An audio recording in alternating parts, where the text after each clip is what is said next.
Hello everyone and welcome to my video on warps. This is where I'm going to create eventing in PPRE that will allow me to walk into the buildings from mapping episode 3, and also the 2 caves I haven't even touched yet. An event in a Pokemon ROM is usually tile-based.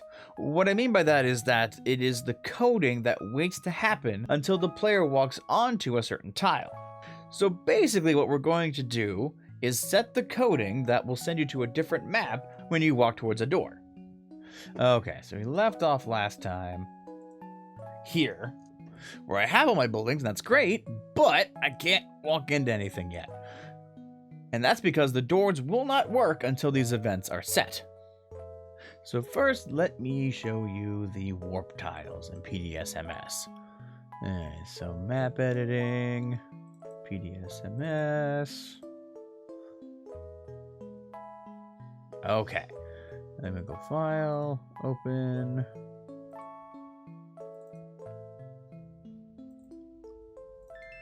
And grab Testington.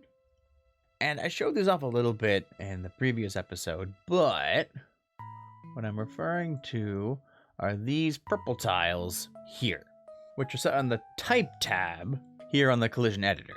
Now, if you look real closely, you can see that I have some tiles that have different numbers on here. And that's because these correspond to the kind of warp that they are next to. So, like, if I come over here, and I look at my world in here, let's just push that up to the side. We don't need the second screen. Okay, so here we go. This one, 6E, is right behind that door in here. And this one is made as 6E because there's no door involved, like the ones over here.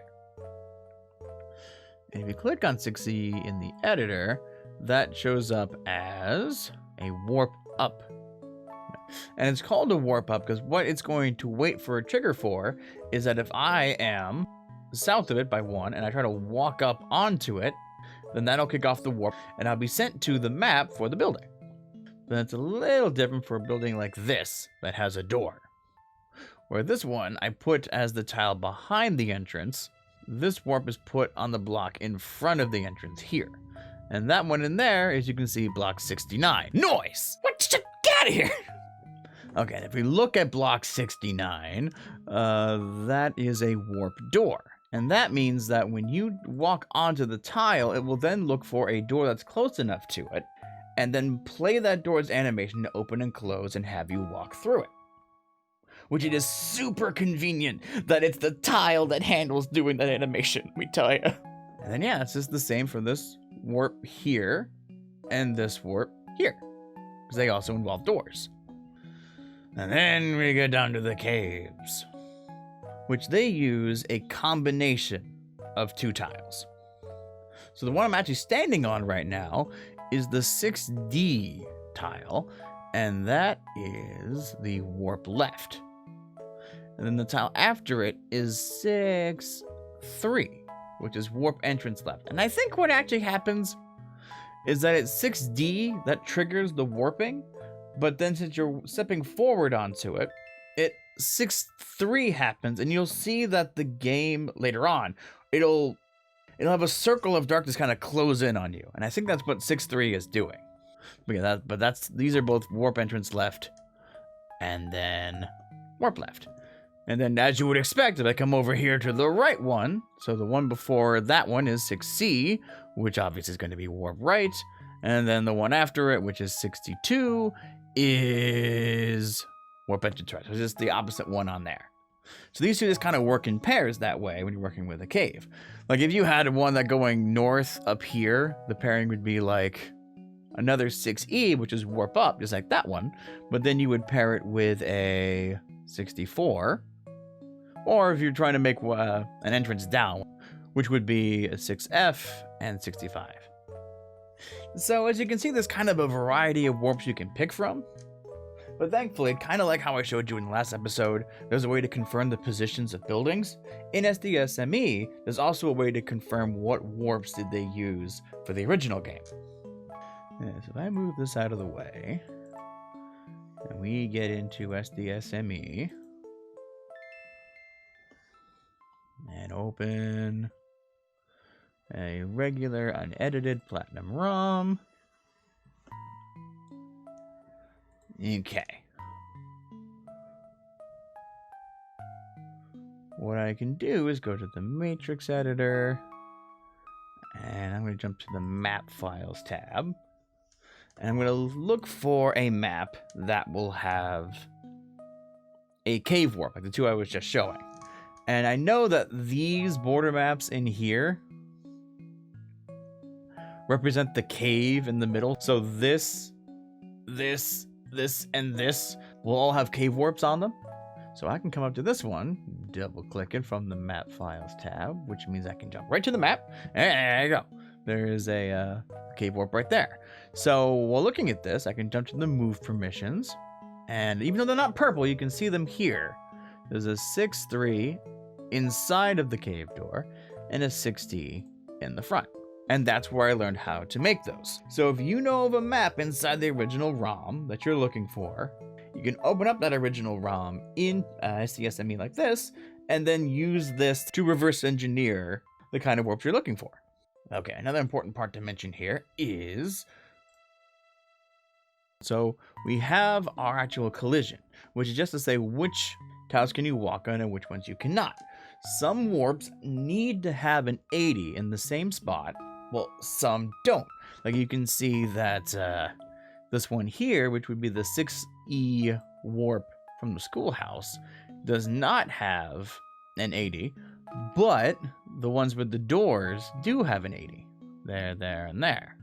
And that's the same thing over here. So we have 6D and 6C don't have 80s, but the ones behind them, 63 and 62, do. So you're like, oh, okay, so now how do I know which of these do I need to use for my warps?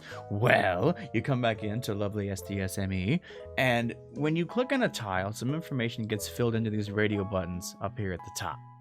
So if I look at 63, which I know does require an 80, the no passage button gets filled in on here. But if I click on 6D, it's not filled in. Instead, it says free passage, which means that it's a 000. So that adds on to your ability to reverse engineer from an original ROM. What do you need to enter in on here? Do I need an 80 in the collision or don't I? So that's also how I learned to make these, to get these to work. Okay, so that's how I set up my actual warp tiles. But now we need to switch over to PPRE to actually set up the coding of the warps to tell them what map I want to go to. So let's get some of these windows out of the way here, because I don't need to have this many open at the moment. Okay, and then we will go here. Open up PPRE. Now, as always, PPRE can only open up ROMs that are inside of its actual folder. So I need to come here, copy the ROM from the previous episode, paste it in there. Perfect. So I can double click PPRE, click choose ROM, bam, bam, and then set, which in the command bar will show up and go away. And we should be good now to click maps. And it'll open. All right, good. Okay. So back in mapping episode 2.5, when I inserted the base of testing did, you saw that I put it over map 004, which uses the map header 0334. So I just need to open this up, and come to 334. Okay, which is the Verity lakefront. Yep, that makes sense. So I come to the eventing. And this is the eventing that my map will now use, since this is where I inserted it. So the first thing is kind of like how I did in episode 2 of mapping, is I'm just going to remove all the other eventing from here. We don't need any of these. Okay, save changes, up, down, good, 0, 0, 0. All we need are the warps. So you can see that this map originally already had 4 warps. And my map that I have inserted over this one uses 6. So you would think that my goal would be to add 2 more for a total of 6 warps. However, for this specific map, this was not the case, and this was a struggle that I had to go through with the Discord server to try to figure out why wasn't it working. So what I found was that if I added 2, 5, 6, so there were now a total of 6 tabs, I would set up all 6 of my eventing, but the ones I would put on warp 2 and 3 would never trigger. They would never work. I think it was a solid half week, if not longer, of throwing my head at this and figuring out, well, why? Well, that's because I picked a map related to Lake Verity, where the maps involved with Verity only ever have 2 warps active at a time. And then what happens is that later in the Platinum story, the place you warp to changes, so that you warp to a slightly different looking map. So that means there's coding in the game that before you get to that point in the story, 0 and 1 are active, and 2 and 3 are inactive. And then later on, 0 and 1 become inactive, and then 2 and 3 become active. And even though I removed the scripts, as I showed in mapping part 2, and also the eventing here, like I just did, this was still happening. I had no control over this. So the Discord server gave me the idea that we just don't use 2 and 3 as a workaround for this. So if I go 7, 8, now I have 6 warps that I can still use, and my map will work as I want to. But this is only a problem because I chose a map that had this coding onto it. Like if I just chose another basic route or something that didn't have any kind of coding or even any warps to it at all originally, I would have avoided this whole thing, but then I never would have learned about it. So since I kind of learned and had to work around it, I wanted to kind of pass this on to you as an extra tip in case you run it into any disabled warps as well. It's just important to remember that normally when you're working with this, you're probably not going to run into disabled warps like I did, except for in specific cases like a Lake Verity map. But this is the trouble that I also mentioned in mapping episode 2.5. For when I was showing you when I picked map 4, this is the doom I had brought upon myself. If I just picked any other map, it'd been fine. But okay, I already have my workaround in place. And now I can start trying to fill in these warps. So what I'm gonna do for these is fill them in order. Going top to down, left to right. Like so. So that means we're going to start with the schoolhouse here. Put this over there like so. Bring that over here like so. Actually, I think I should move this here.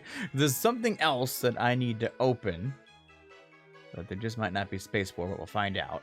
But to help to kind of explain what I'm working with here, because you can see there's many fields for each of these tabs, I tried to organize them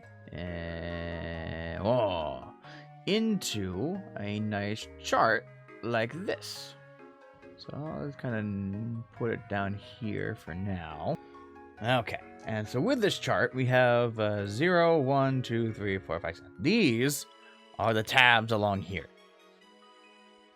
And then these, the XY, the map anchor, original warp and stuff, these are the information on the fields here. So that means that for our first warp, 0, we want to look into the X and Y. And finding these XYs is just like how I did it in mapping episode 2, where I also figured out where were the X and Y coordinates I wanted to spawn at after the intro. And I gave a couple different alternative methods on to find these coordinates in there, but for this episode I'm just going to use the math version, because I think that's the most direct way to do it. Okay, now to add to this giant pile of windows, I am going to open up again SDSME. So here, desktop, open up my ROM I've been editing so far. Okay. Go to the matrix editor. Good.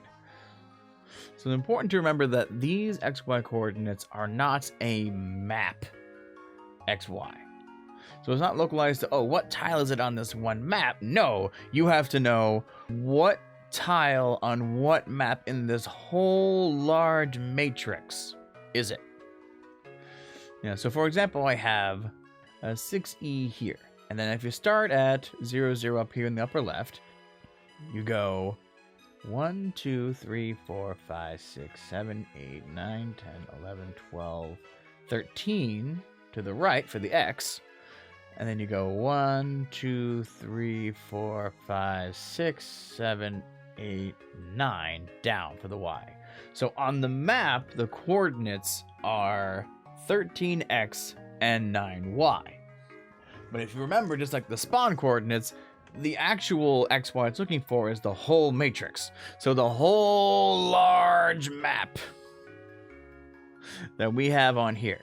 So we need to actually add on another whole 32 by 32 grid of tiles for every map above and to the left of the map where I put mine, which is 0 through 3, 4. Okay, I added a little note about this at the bottom here. Okay, here we go. Yeah, so right here, since my map has 3 maps to the left of it, you take 32 times 3, and you get 96. And then there are 25 maps above mine.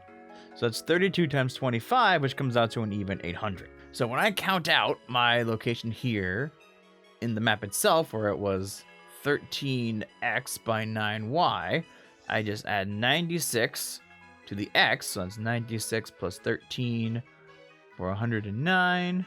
And then I add 800 to the y, which is just 809.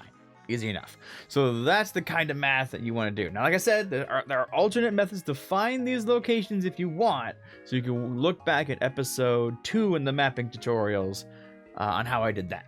But that's basically the math you want to use to find these coordinates. And that's how I filled these in. Okay, so get some of these windows out of the way.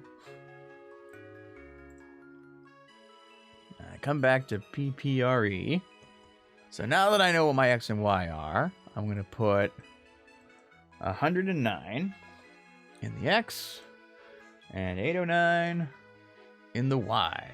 Okay, that tells the coding that when my player walks onto this exact tile here with 6E, that's when the warping of that warp tile should trigger. Alright, and the next field down is map ID. And this is just the map header number of the map I want to go to. And I just want to use the schoolhouse that already exists in Jubilife. I think actually if I come here and I go up to the top where I think the Jubilifes are.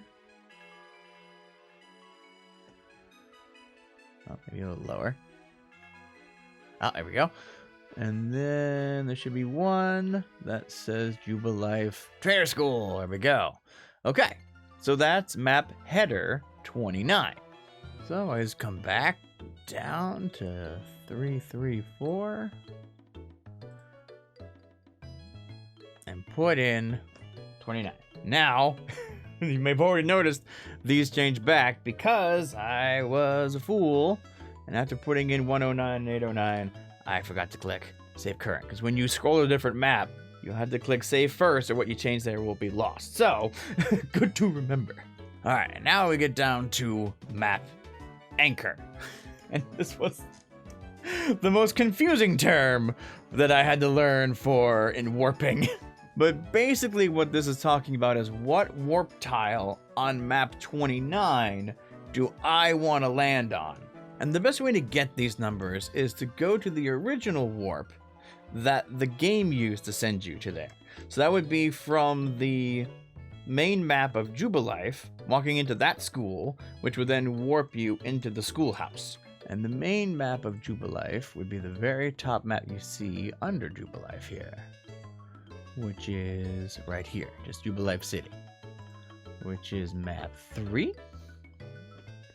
And so what I want to do when I come here to see map 3 is look at the warps, and I want to find out which one of these has the map ID that's also sending them to 29, like mine does. So that is number 7, which is here. So this original warp uses 0, 0, and 0, which I have listed over here. So I just have to go through on mine, back down to 334, which I have saved. These are here. Good. And change this 1 to a 0. So that matches. Okay. And this warp is done. And you can confirm why this is map anchor 0 if you go to 29. And if you go to the warps, there's only one warp on there, but that 0 corresponds to this tab. This is the X and Y you will land on. So instead of having the actual anchor be dependent on what tile you want to land on and given the X and Y of that, it just says, okay, what warp number do you want to land on? And you just set that to 0. Okay, so come back down to 3, 3, 4, and my warp is still good. Good. I have saved successfully. All right, so let me move on to number 2. Since I'm going from top down, left to right, I should... Oh, go to number 2. However, I already failed earlier in my ability to save. I have to go back through and add my 8 tabs back. Save changes. And these are also still gone, right? Okay, good. All right, so now I have saved successfully. And I'll confirm that by going up 1, down 1. Warps, 8 of them. Good. Gotta be careful with that. But I figured the more I mess up, the more it'll help you guys because mistakes are easy to make. But okay, so now we have warp 1 actually done now. Where we can just go over and come back and it's still there. Okay. So we'll move on now actually to the second warp, which is number 1. All right, so I'm going top to down, left to right. This one's going to be this tile here, which is 1, 2, 3, 4, 5, 6, 7, 8, 9, 10, 11, 12, 13, 14, 15, 16, 17, 18, 19, 20, 21. So 21x, and then 1, 2, 3, 4, 5, 6, 7, 8, 9 down, which makes sense because it's level with that one. I could save some counting. Anyway, so yeah, so it's 21 by 9. And I just do the same thing as before with that math.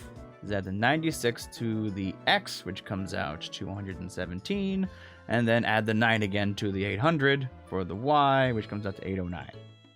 And that's my coordinates. So I come here, I do a 109, save, down to 809, save.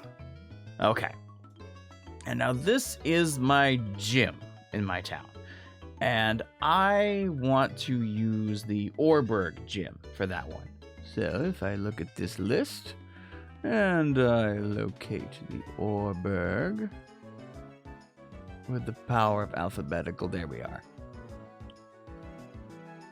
Orberg is this one, which is map 47, which I've noted down over here. Okay, so I can come back. 2, 3, 3, 4, where I have saved. Good. Turn this to 47. Save it. All right. And now just to make sure that my map anchors are correct, I will jump to the original map that warps to the gym, which would be the main Orberg map. So again, by the power of alphabetical order, we will go to... Oh, this goes so quickly. There we go. Orberg City, which is map 45. And when we check its warps, we look for the one that warps to 47, which is the first one, easy enough. And that one also has zeros here, so I put zeros over here. All right, so when I come back down to 3, 3, 4, that means that warp 1 here is already set up correctly.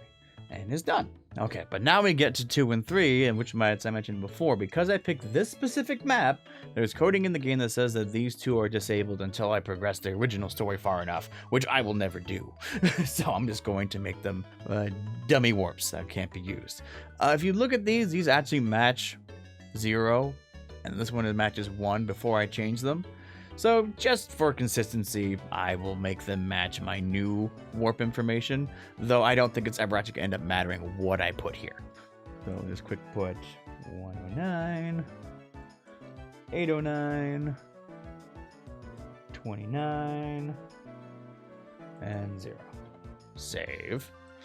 And then 3 will be a duplicate of warp number 1, which will be 117, 809, 47, 0.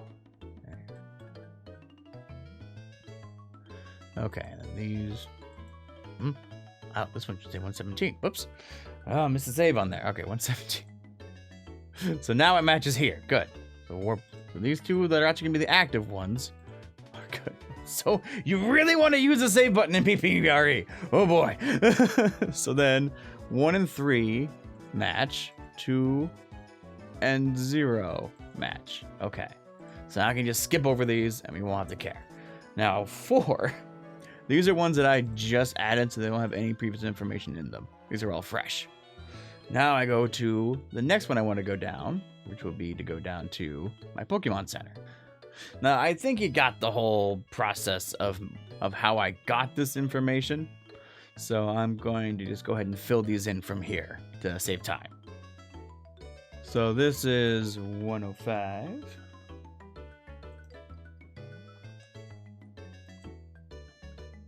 By 817 with map 420. Nice! Will you stop? Okay, and the map anchor stays 0. Save! Save. Okay, then we go to the 5 down here, which is 117, 815. This is 419 for that Pokemon Mart. That's the... Oh, what is that? That's the Sand Gem Mart that I picked. And this is also the Sand Gem Pokemon Center that I have picked. So these two are good. So I move on to number 6 down here, which is just 101, 825,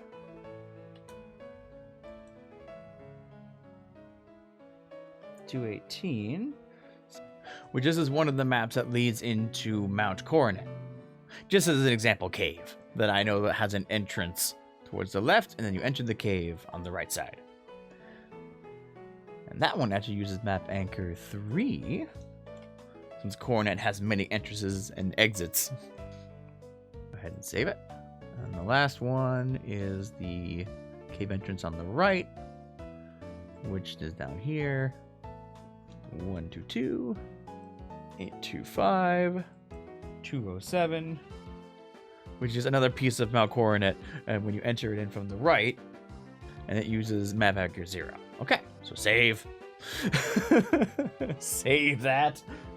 And now as long as we can scroll away and come back, look at the warps and make sure the warps all match what I have in my chart still, then they're good. We can leave this alone. And now I have my warps away from my map set. But this is just the first part. I can now go to these places, but if I trigger the warps on those, like if I go to the Pokemon Center and then walk to the door to leave, it still has its original warp to send me back to the Sand Gem town. So now I have to do the reverse. I have to go to those locations and have to change those warps to point to my map, and then have them land on the correct warp tile for some smooth warping. So now what we're going to do is start back at the top of my little chart here for warp 0. And we want to go to the original map, which is 29. That. Okay, that's a school. And the warp is only 1. And I don't have to change the X and the Y's of where that spot is because that door isn't moving in the schoolhouse. So I just want to make sure that that warp is now told to go to map 334, which is my map. So then I also want to tell it, hey, what warp, what anchor point do I need to send it to? Well, on mine, that's tab 0. So I change that to 0. Nope, 0. Like so, and save it. And that means that now it'll be pointing to land on whatever warp I have put on tab 0 here. So that means that when I leave the school, I will now land here on my map. And that one's already done. All right, so we go down to the gym, which is here. So that original warp is on 47.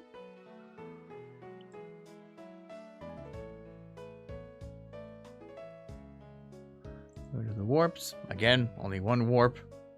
And we only have to change the original one. So I'm going back to my map 334. And I'm going to send it to warp number 1. Okay, save it. And that'll let me land here. Okay, so then I'll keep going here. Next we go to map 420 for the Sand Gem Pokemon Center.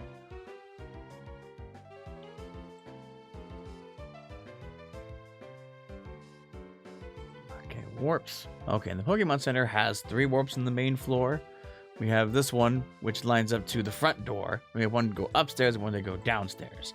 But I know this one's the one that goes back to Sand Gem, is because Sand Gem is map 18, like that. And if I look at map, so that's 14, yep, so that's 420. Look back at there, look at the warp. This one's pointing to the map for Sand Gem. So I just changed that to send it to where I want, 334. And this is now number 4, because we're not using 2 or 3. So we're going to jump this one to anchor 4 and save it. Okay, the next one is actually one map up, which is 419. This is the Pokemart. This one only has 1 door, so it's easy. Again, so that's 418. Change that to 334. And this one is now number 5. Save it. Make sure that 20 is still good. Good? Okay. Okay, so the next one is map 218.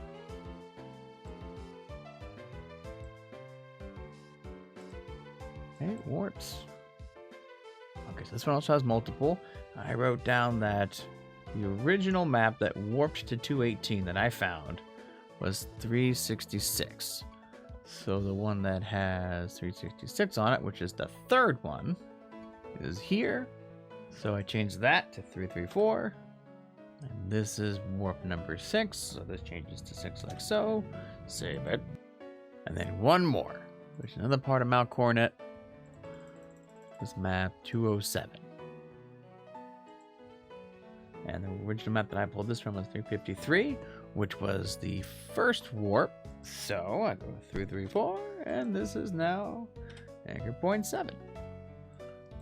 Okay, so that's good. So as long as I have correctly saved, then all these should now point back. So like this one will now have me land here. And the one on 218 will have me land here. 419 for the Pokemart will have me land here. And then so we'll back up there. And they should all point back to the spots that I want. Okay. So we've gone through phase 1, which is to change the warps away from my map, and then also phase 2, which is to change the warps back to my map. And that should be it. These warps should now be done and functional. Again, as long as I have saved them correctly. So I'm going to hit save one more time, just because I can.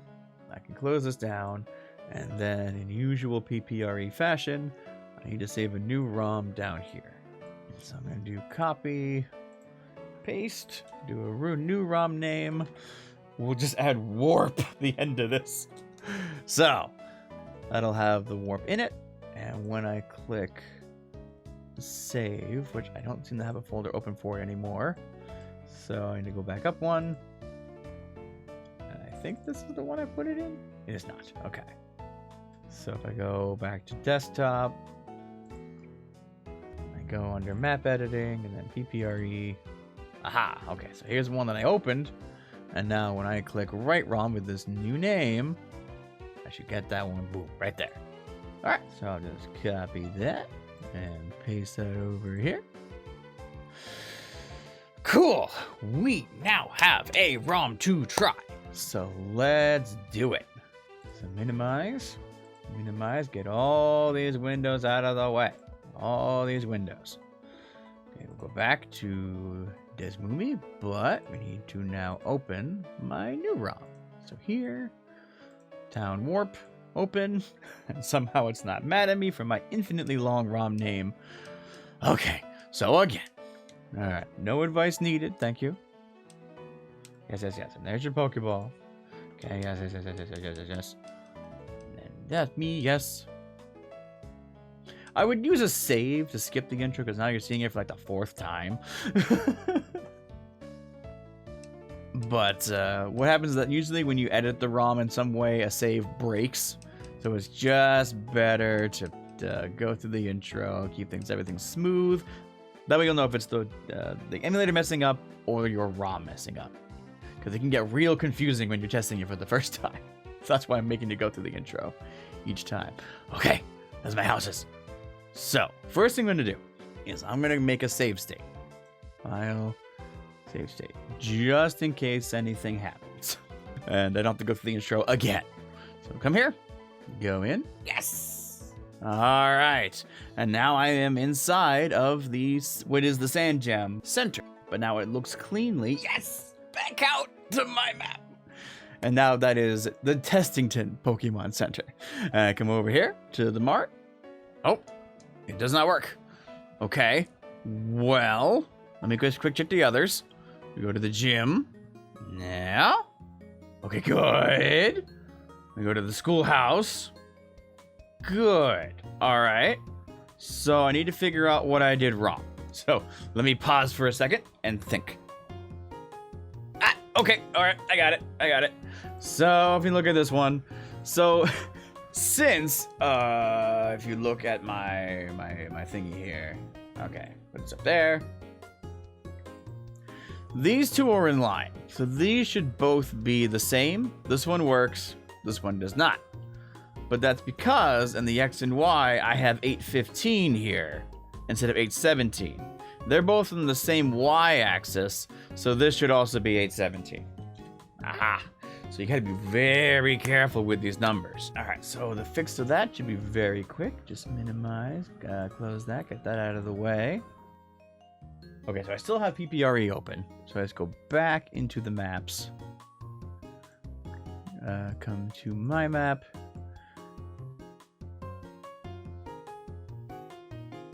Three, 34.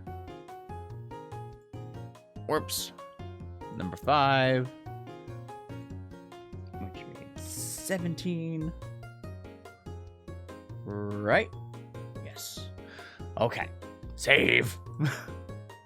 Alright, so all I need to do then is save again. Close. So come in here. I find it easiest to go to the PPRE folder. Find the one you saved before. Delete it. And then write. New one. Cool. Okay, I can minimize that. I take this ROM that I just made, delete it.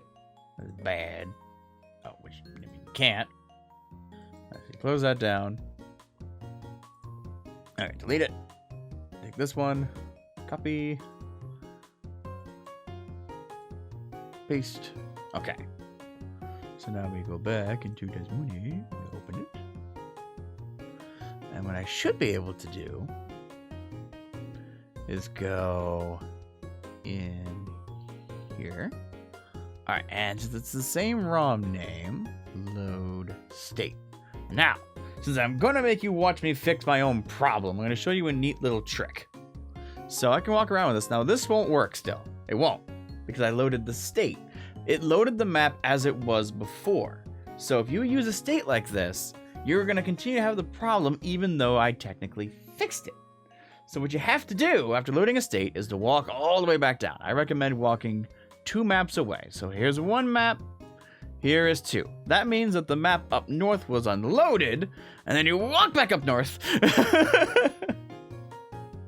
And now that I am here, with the cursor getting out of there, I am going to walk up here. This is now reloaded, and it's reloaded from the ROM I just made now. So I should be able to go, and now it works. So cool.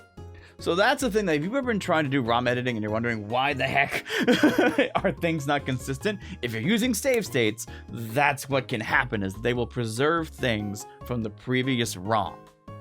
But okay, with that little snafu out of the way, that is now what we have to do to make your warps work. So very cool. We now have a fully functioning thing. I can even check the caves. I probably should have checked those before, but boop. Okay, good. Good. And the other cave. Good. Good. Whew. Okay, only that one. That should be good. So as you can tell, you want to be really careful when setting up your information. And I recommend, like me, using a chart to keep track of these things, because that's how you can easily kind of figure out what little number did I get wrong. So, okay, I'm kind of glad I messed up one just so I can show fixing it. Whew, but all right, I have what feels like a fully functioning town. Ooh, that feels very cool. All right, now, as you already saw with me having to jump over these two warps to get this to go through, warping back to original maps is not a perfect science. Like originally, I was gonna have this school be the player's house, and then use that to warp back to your mom, because what happens is that when you white out, the original warp that you go back to is your house. But the problem is that if you don't start the game from your room and then come down as the story coding expects, then the game freezes if you enter in the front door or warp next to her saying, oops, I died. So, and I tried with the inventing this thing, but I just couldn't get that to work. If I learn more later, I'll try to make a video on how to fix that. But at least for now, what I have learned, which is interesting, is that if you walk into a Pokemon Center, like so, the warp you go to when you white out is now changed to here, into this Pokemon Center. So if I come in here, like, you know, I haven't gotten a starter at all, so I walk in here, I get into a fight, aha! I will fight you with this null Pokemon. The moment you try to do anything, you're going to white out and go out. But now that I have access to a Pokemon Center I can walk into first, I should, come back in here and get healed, which is great. Also, what's interesting is that if you don't have any Pokemon in your party, go through, yeah, she talks to all your stuff. She never gives you back the Pokeball. Weird. Anyway, but now I can walk back out. I'm still in my town. So it kind of feels now more that my world is real, and I actually can have more fun with it. Also, if I go into this mart here, I have access to buy Pokeballs and then come back out. And if you get lucky, you get into a fight, even with the null Pokemon. If you catch it on the first throw, it gets added to your party. And then you actually have something to play with from there. However, you still don't in the menu have any, you don't have access to the Pokedex or your Pokemon party from here. So as you can tell, the next thing I need to learn to help you guys out is gonna be scripting. To get you a starter, to get the Pokedex, to get the party unlocked, to get the running shoes, stuff like that. To actually start filling out your world and making it more real. But where we are right now is that you can build up the shell of your world and now have the full capability to insert the warps that you want. As long as you're careful. Like, even if, how I am right now, if I go to, let me just to make sure, let me go file, save state. I'm going to save over that one. Okay, I'm going to go in here because your rival's in here. And if you talk to him, oh, it was a nice conversation with you. Oh, it's great. But the problem is that the original coding of the story tries to progress. So you go in, get the town map. Awesome. The game freezes because I'm now going outside of what it expects. So load the state back there. Okay, I'm free. So you gotta be careful. But as I mentioned before, there is a tool in the works that's gonna hopefully make learning scripting a little easier. We'll have to see though. It's still, getting made. And if that comes out soon, that'll be the tool that I use to show how to do some of this scripting stuff. But if it starts to take a little while, I'll try to see if I can make any kind of basic scripting. Just enough to be like an intro for it. But yeah, I think this is a pretty cool. I mean, it is not a ROM hack, I wouldn't say, but it is like the closest I've ever gotten personally. And that's just pretty dang cool, if I have to say so myself. And I hope that you guys have just as much fun in doing that as well. So, as always, the map files are still in the folder you can download from the description of the video that you can play with. So you actually can build on your side what I've made here. That way you can actually look at the files and dig into them and see how I made this work. Well, I guess except for the warping. Warping's not its own separate file, so you have to make that one from scratch. But most of the stuff's in there. It's as close as I can do without, being illegal and, including a full ROM. And then again, as always, if you want, you can drop by the Discord to come talk to us directly about this kind of stuff, because there's people, because it's the people in there that taught me how to do this. At this point, I am just coming here to show off what I just learned, to help you guys get into this kind of stuff like I am now. But yeah, I guess I'll do it from here, and I wish you guys a good night for now, and I'll see you in the next video. Good night, everybody!